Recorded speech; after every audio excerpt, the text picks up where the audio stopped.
So, after making my Disney 2000s ranking, I thought, why not do the decade that came right after? It was also the revival era after the mixed bag that is the Disney 2000s. Yes, the 2010s decade is definitely an improvement, but I would argue it's a significant improvement, but not nearly as amazing as I used to think. I used to think the Disney 2010s was the best step up for Walt Disney Animation Studios, but it isn't quite that. But I still really enjoyed it. So how about we get into the ranking of the Disney 2010s? Also, I wanted to say that I have a mic ready to use, but I want to make it have high quality for my upcoming Book of Boba Fett 1 year later video. This movie. Fuck everything about this movie. This is the only bad one. This movie fails at being a sequel so f***ing hard. Ralph and Vanellope are terrible friends to each other, which don't even make sense based off how they grew such a heartwarming relationship in the original. Ralph has really bad insecurities, and he freaks out whenever Vanellope wants to chill with Shank or other people. And only sometimes, mind you. The whole point of this movie for Ralph to learn that Vanellope now living with him and being excited now is wrong. Ralph never was this emotionally selfish in the original. He never did need to learn this. His head is so far up his own ass that he can't even handle Vanellope being away from him for only a couple hours. Even though every single day they don't see each other when they go to work in their own games. And the fact that the original never warranted a sequel makes this so much worse. The movie doesn't even want to express this already poorly executed message even worse when Ralph sees all of his virus clones and says he realizes how he comes across as self-destructive. It's never subtle, and them being away from each other is enough to show this message. The characters are assassinated, which is why the message this movie tries to convey fails. I don't even think the directors even watched the original. Vanellope and Ralph leave their games to go to the internet without any consequences. Game hopping in the original film was bad, and now they do this for the entire film. How the hell is Felix covering for them while they're gone like he said he would? But now let's get to the real travesty of this film. The product placement and OH my Disney.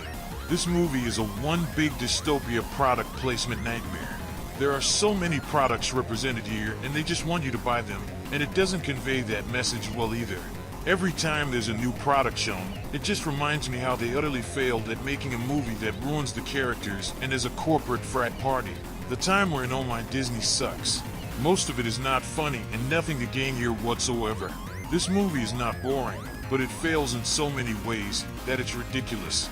I guess the Disney princess stuffs was great and Spamton is pretty cool. And it actually has one pretty good song. But screw this movie, I don't want to talk about it anymore. But I feel like it will come back for me. Stop acting like you know the way ahead, like you know the rules. There are no rules, man. We're lost. No. Okay, let me explain to you all what the plot of Frozen 2 is. Y'all ready? Okay, here we go. Anna and Elsa's mother saved their father from dying. The forest spirits want to congratulate her, so they give their daughter Elsa ice powers she can't control, and that left her in her own quarantine, and which caused their parents' untimely death when they wanted to fix the ice curse. Thank you, spirits. My parents are dead. Elsa is now being called a spirit, which the team working on the film didn't even figure out who this spirit was. So, Elsa can watch a snow version of her grandfather attacking the peaceful tribe living in the mysterious forces. They show this to her because they realize the dam they built was not good. Elsa is then frozen like the title of this franchise, but then she sends an email to Anna that showcases their grandfather killing the people of this tribe. Elsa never learned how to do this. How did she do it? Anyway, Anna, after seeing this, immediately realizes that this email of a snow sculpture showing a mass genocide means that the dam is evil. How did she figure that out? Also, how did the snow email find Anna? There are only two good songs, Show Yourself and Lost in the Woods. Lost in the Woods is great, but has no reason to be in the movie. It's only here because we didn't have Kristoff sing enough last time, which is actually the reason. Like, that's real and dumb. Anna is pretty great in this movie. It's clear how she has matured after the events of the first movie. Elsa is pretty great as well. Her story is only a little more interesting, but it is a really good journey of self-discovery. Olaf in the original was somewhat funny, and in Frozen 2 he is obnoxious, so that sucks. When they arrive in the forest, they are lost. Olaf sings. They fight the wind spirit. Eventually they meet the tribes living in the forest who add nothing to the story and could be removed without anything changing. Then fight the fire spirit. Then Elsa befriends the fire spirit. And then, wait, where are we? How did we get here? Oh, wait, Kristoff is out the movie for the next 30 minutes? What? There are elements of good stuff here, but it's not put together very well. I know all these points are scattershot, but that's basically why the movie is like this. Disney gave their studio a deadline, and the studio didn't have enough time to flesh out the movie. But the most frustrating part about this movie is the ending. Have Arendelle be destroyed by the big-ass wave as a symbol of having to rebuild after all the sins this kingdom made. There's no one there right now, and it would be perfect, but we didn't get that. Elsa saved a bunch of worthless buildings like Godzilla's Revenge. That doesn't build Elsa as a character, that's just lame. Look, the two tribes should have mattered to the story, and this whole movie seems underbaked. But obviously the scene where Olaf recaps the first movie is great, and the only funny thing he does in this movie, so that's nice. That was his mistake. That was his mistake. That's his mistake. That was his mistake. There's actually quite a bit of things I like about Big Hero 6. This movie talks about grief when Tadashi dies. Speaking of Tadashi, what a great character. The movie has this message of how Tadashi is Hiro's father figure, and after Hiro loses him, the movie then has an even better message about grief. A lot of the scenes focused on this are pretty effective. It's heartbreaking when he dies, not just for the characters, but also for us, because the movie unfortunately gets weaker after this. But before that, I want to talk about more stuff I like about it. Obviously Baymax and his shenanigans is funny, and that's the best part of the movie. The superhero stuff is fun. I like the designs of them. The bot fight scene is pretty enjoyable. Okay, now for the stuff I don't like.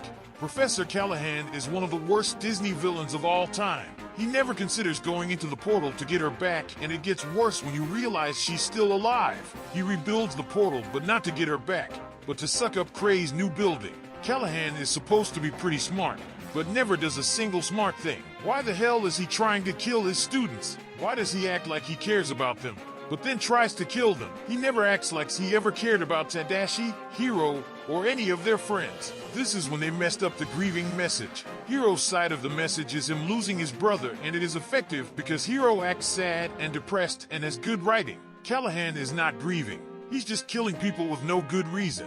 It's like they got really great writers for Hiro and grieving, then they gave the other half to idiots who didn't know how to contrast this with the two characters. I have other problems too. While I find the superhero stuff is fun, the side characters doing the superhero stuff are unmemorable, and they don't really build them up as characters. Now, I don't hate these side characters. They are amusing in some places. It's this dumbass T.J. Miller comic relief who never funny. Everything he says is annoying as hell, ruins the side character's reputation, is so unpleasant, and I hate T.J. Miller so damn much. The only funny parts of this movie are Baymax. Every time any other character tries to be him, it's never funny. When Callahan reveals he's the twist villain, it sucks, because it was so obvious. Even back in 2014, I knew he was going to be the twist villain. Why should I be invested in him when he sucks as a twist villain, and the fact that it was obvious? I do like this movie enough, but the things that suck about it suck pretty damn hard. But at least it has its good moments. I find myself walking around going, you know what I should really... Fuck, it's cold! Frozen is perfectly fine. But much like Big Hero 6, the things that suck about this movie really suck. Half of the songs in this movie suck. The Cutting Ice song is painfully unmemorable, like no child sings to it, it's so bad. Do You Want to Build a Snowman is annoying as shit, and the context it's used in is shit because of this song. The Rock Troll song is atrocious. This is the worst song in the movie. Why the hell are they having this shitty love song when Anna has a heart that's freezing to death? The side villain is shit and doesn't add anything to the movie at all. Hans is slightly better than Callahan, but he is very close to sucking just as much ass. It feels like they just threw his ass in the movie last minute. Like, we can't just have a conflict with Elsa trying to help Anna with her frozen heart. We also have to Hans try to kill Elsa so his bitch ass can rule the kingdom. The side villain was already trying to kill Elsa. Why didn't Disney just have that guy try to kill Elsa? Hell, he already was trying to kill Elsa, so what is damn point of Hans turning to the dark side? Like, Hans isn't even revealed to be the bad guy until the last 15 minutes, and when he is, I can't take him seriously. His writing is such ass. Elsa depression is also not developed enough. It could have been great, but they never explore it. But with all of that being said, I still really like the other half of this movie. Let It Go is really that good. Love's an Open Door is really that guy. Both First Time and Forever songs are really that good. The Summer song is fine to a flame. Olaf is actually funny in this movie, and then never again. Anna, Olaf, and Kristoff are pretty great together that play off really well. Kristoff and Anna may not give off well chemistry in terms of love, but they are still pretty funny even if this movie thinks are a smartass by not having Anna and Kristoff have that much chemistry to show how Anna isn't a weak female lead. And also, despite Disney thinking romance makes female leads weak, which actually is not true. This movie is really pretty and well directed. It feels like they put a lot of care into the visuals. Elsa also is pretty enjoyable too, even if I prefer her journey in Frozen 2. There are good elements here, but it's weighted so heavily, but it's goat shit elements, that it unfortunately makes it only decent. I wish this movie was full of great elements, not perfect, but also not having half of its aspects ass. It's sad it was made this way, and I just wish this was a way better movie. But, you know, at least it's got amazing stuff too. That's not Piglet, it's a frickin' warthog mask from Party City. This movie makes me so angry. Winnie the Pooh 2011 is the weaker of the two Winnie the Pooh films in the Walt Disney Animation Studios canon. The original Winnie the Pooh film was better because it felt like a full package, while the 2011 film feels unfinished and the credits start rolling in less than an hour in. But overall, this one is fine. I don't think it's anything special though. It's lackluster and I wasn't as charmed or felt like nostalgia was falling down my spine with the original or other cute films like a short film. The songs are fine, but I forgot about all of them. The animation is fine and is the only traditional animated film on this list. It gets really pretty at some points, but that's it for anything special. The story to fight the Bashin is lame, and I just wish this was a collection of stories with these characters like Fantasia or a classic Winnie the Pooh show. That way, it would feel finished, and with this movie being too short, that would have gotten me more invested. For me, this movie is absolutely carried by nostalgia and not much else. But at least nothing about it sucks like some of the elements in movies like Big Hero 6 or Frozen. I don't really have much to say about this film. It's a perfectly fine and enjoyable shorter movie, and I guess I got most of what I wanted from a later Winnie the Pooh film. It's fine. I like it. The animals are leaving! The animals! You know what's weird? I didn't actually remember Zootopia being flawed all that much. This is pretty good, but this movie has some problems with its message. Commentary this movie presents regarding race has good intentions, but it's not subtle. For the whole movie, there's so much talk about characters who somehow equated to race, and they just shove it in your face for the longest time. It doesn't feel effective, and this movie treats the characters like they are puppets held by strings for the movie's messages. These messages are good, but need to be subtle and not with animals. An important rule to film and storytelling is show don't tell. When a bunny mom pulls her daughter away from a tiger, that's very strong and effective because it's subtle. But back to the animal problem. This movie separates prey and predators from each other and equates them to real-life people. It does not work because a white man and a black man brain work the same. And this does not work with a bunny and a fox. When Judy unhooks her fox repellent, when Nick questions her about if he will eat him, of course she's going to be scared. He's a fox. A fox and a rabbit's brain do not work the same as a white man's and a black man's would. These are animals. There is a food chain. They work in their own unique ways. You don't see that with humans. We just don't work like that. This connects with this message makes even less sense when they equate predator animals to actually people are really messed up. The scene when the pig yells at the leopard to go back to the forest and she tells him she's from the savannah made me feel uncomfortable, because by this movie's logic, that would equate to my race and culture. I am Mexican, and this scene gives off the feeling of like how an anti-Mexican sentiment supporter would say go back to your own country to a Mexican. That may just be me, but that's a good example of how this message would work better if this wasn't about animals. A leopard is me as in a Mexican, and the pig is the one who is against Mexicans, and us Mexicans are not scary or act like predator animals. This just does not work. I should not have to say any of this, Disney. But that's what happens when you make your movie have animals with animal characteristics, which is fine. But you can't mix that with animals, especially in the way we think of how the food chain works. It's so misguided and offensive that don't really feel like it should even be in the movie. Hell, the Callahan and Hero Grief contrast was better than this.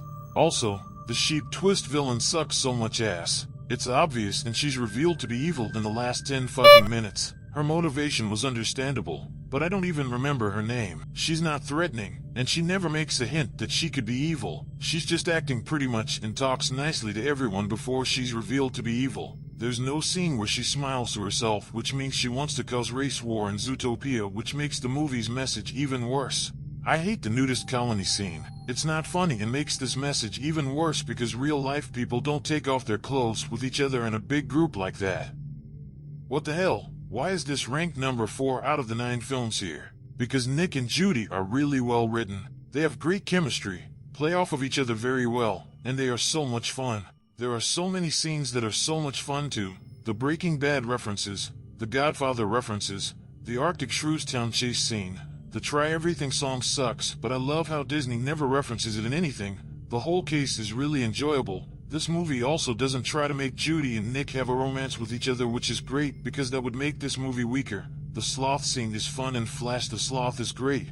And it's also quite funny. This movie is still pretty god, but I'm afraid it will get weaker over time. Back at 2016, this would definitely rank at number 2 on this list. But now, the message doesn't give off the same vibe as it once did. Still, being ranked at 4th place is still nothing to sneeze at. Tie game! What the hell? This is outrageous! I'm sorry, but I can't pick one of these films I love more. Both Tangled and WreckIt Ralph are just pulling on me and begging me to say which one of them is better. Let's start with Tangled.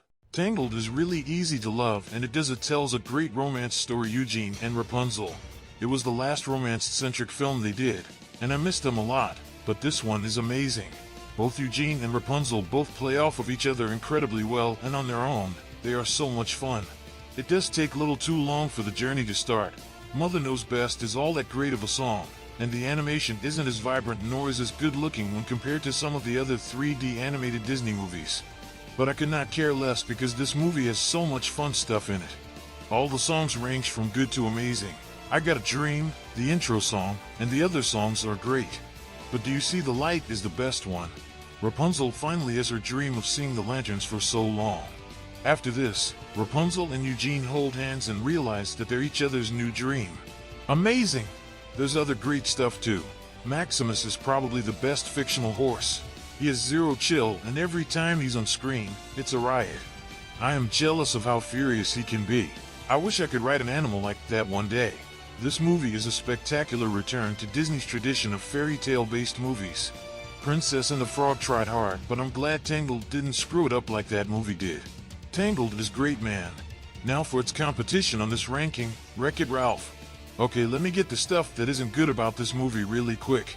Some cliche elements, stupid immature jokes, and how Eggman doesn't make a reference about "you get a load of this" is disappointing, and it would have been great. That's it. Okay, now for good stuff. This movie made me cry. Ralph wreaking the cart is the only way Ralph thinks to save Vanellope, which is completely understandable. But it hurts so much because their friendship is very special to you, them, and the movie. Vanellope sees this as a massive betrayal, which is what her mean opponents in the race did when they wrecked her old car. Vanellope never expected this, and how it's all King Candy's fault just pisses me off. King Candy is slippery and entertaining as hell, but the fact that he caused all this emotional pain is just infuriating. And it's told to us incredibly well. This world in this arcade is surprisingly well expressed. It never feels like it's a corporate frat party like Space Jam 2 or the Emoji Movie. It made me feel like I was playing Smash Brothers. It really felt like a gaming crossover, and all cameos work perfectly. It's trying to advertise and isn't forced, which makes me so excited to see Bowser and others appear while also leaving a happy taste. All the relationships with the characters are so well written while holding a video game feel to them. There's no dated content in this movie, and it is such a relief and pretty unexpected. Felix, Calhoun, Ralph, Vanellope, King Candy, and the others are so charming and so much fun to watch in so many different ways for each character. It has a great concept, powerful moments, great stories, and animation that is just gorgeous. I'm so happy that I can enjoy the WreckIt Ralph film, and I'm glad they never made another one. So now, which one is better?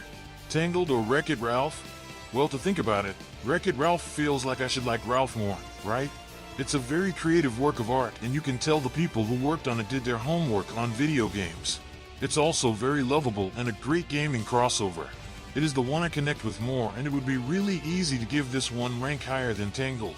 But when I consider and take into account how Tangled is just as lovable, fun, powerful, and is a great return to the classic Disney formula, as well as having its own unique aspects of it, it really comes down to which one I would rather watch. So, I'm sorry, but I can't choose. WreckIt Ralph would be a go-to movie, but Tangled would be a really loose contender for it as a go-to movie. For the purposes of this ranking, it hurts so much, but WreckIt Ralph is number 2 and Tangled is number 3. But really, it's a tie. This is just how I'd rank for the sake of a ranking video. Moana is number 1, hands down. It's not a true masterpiece, so I'll get the not good stuff out of the way first. Some of the jokes aren't all that funny. Cliches, Maui coming back for no reason before the climax is dumb, but at least it is one of the better uses of the two characters splitting up before the climax trope. And that's it. Here we go and bring the good stuff. Moana is a pretty great protagonist and Disney princess. She's really funny and quick-witted. She is doubting herself, but keeps going despite her mess-ups and failures. She keeps going because the ocean chose her to be the hero, and it knew that deep down. Moana is just really enjoyable and inspiring by never giving up. It reminds me of myself and how I keep going despite my struggles. Now for Maui. The Rock is in this movie and his character is just near perfection. He has such a sad backstory of how his family tossed him out and then he was made a demigod. But doing everything for humanity is just to help him cope with his past. He learns to overcome this and truly learns that he can be even more. Moana and Maui play off of each other incredibly well. They are so funny and have so much depth. The action is wonderful and exciting, all the songs slap and are lovely to listen to. The best song is Shiny. The I Am Moana sequence is beautifully realized scene and it is so hyped to watch. And now for probably the best Disney character in history. Tamatoa, he is shiny. He is epic. He is a perfectly crafted character and has some of the best writing for a song ever. This story is so damn great and seeing Moana overcome her weaknesses makes her even more inspiring. But it's that final scene during the climax, when Moana shows so much empathy and showing Taka who she truly is and how she knows it. It is one of my favorite scenes in all of film. Moana has fought tooth and nail to get to this point and how it feels earned so deservingly just brings me to tears. Taka gets to turn back into Te Fiti with her heart restored shows how her heart was in the wrong place. Literally and figuratively. Now Te Fiti can return to the beautiful island she is and stop the dark void from destroying all life on the planet. After an incredibly fun action final battle with a kaiju, a demigod, and Moana is there with the ocean, this climax just gives me everything I love like kaiju battles and fictional all-powerful beings. They put just as much compassion into this scene as much compassion Moana has during it. This movie just has everything for me and more. Comedy, a kaiju, inspiring protagonist, empathy, realizing you more than just what you seem like, and more. I love this movie, you love it, it's fantastic. And that, dear viewer, is my ranking of the Disney 2010s films. Now that I've talked about all of these movies, I can safely say, this is a pretty great improvement from the Disney 2000s. Thanks you all for watching and have an epic day.